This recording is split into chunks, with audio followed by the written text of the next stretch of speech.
Growing up, my sister and I were like two opposite forces, constantly colliding. Our parents, though well-intentioned, inadvertently fueled the fire.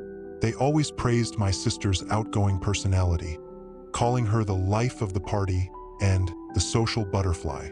Meanwhile, I was labeled as shy and reserved. They thought it was cute, saying we balanced each other out.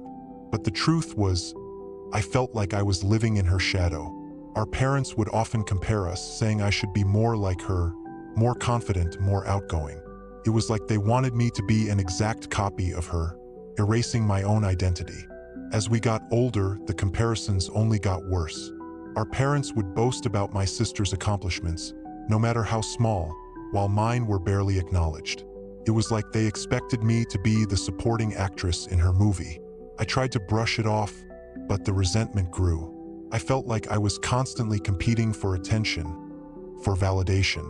And when my sister started dating my future brother-in-law, I felt like I'd lost again. It was like she had won the ultimate prize. But what really got to me was that she had a way of swooping in and taking things from me, even when we were kids. She would borrow my clothes without asking, and my parents would just laugh it off, saying, "Oh, sisters are supposed to share." But it wasn't just clothes.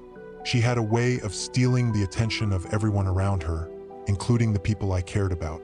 As we got older, this pattern continued. She would flirt with my friends' boyfriends just to see how far she could push it. And then she met him, my future brother-in-law. I saw him first, but she was the one who ended up with him. I tried to move on, but it still hurt. Years later, when they got married, I felt like I was losing him all over again. And then I thought, what if she was gone? Would he finally notice me? Would he finally be mine? I know it's twisted, but I couldn't shake off the feeling. But the feeling of resentment didn't go away. It only grew stronger with time. I would see them together, happy and in love, and it would eat away at me. I felt like I was living in the shadows, always watching from the sidelines as my sister got everything I wanted. And then it hit me, her husband was everything I wanted. He was kind, charming, and loving. Why did she get to have him?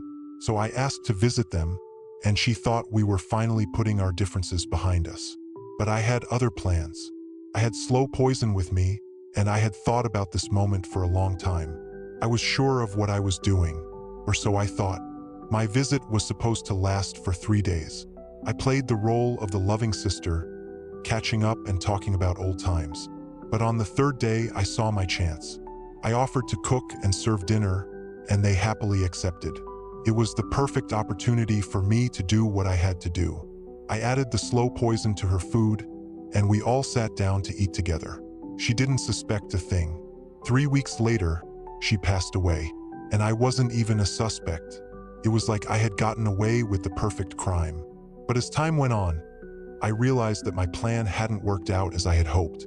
I thought that her husband would finally notice me, finally see me, but instead he was consumed by grief.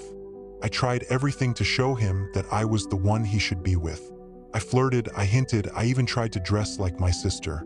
But he just kept pushing me away, insisting that I was his sister-in-law, and that's all I would ever be. And then the final blow came. He announced that he was getting married again to another woman. It's been 2 years now, and I'm still trying to come to terms with what I did. I realized that I traded my sister for nothing. I lost the one person who was supposed to be my family, and I gained nothing. As I look back, I realized that something inside me had been festering for years. A bitterness, a jealousy, a resentment that had grown into an obsession. I know my sister and I had our differences, but killing her? No, I never thought I was capable of such a thing. But the darkness inside me had consumed me, and I let it guide my actions. And now, I'm left with the consequences of my actions, and the weight of my guilt is crushing me.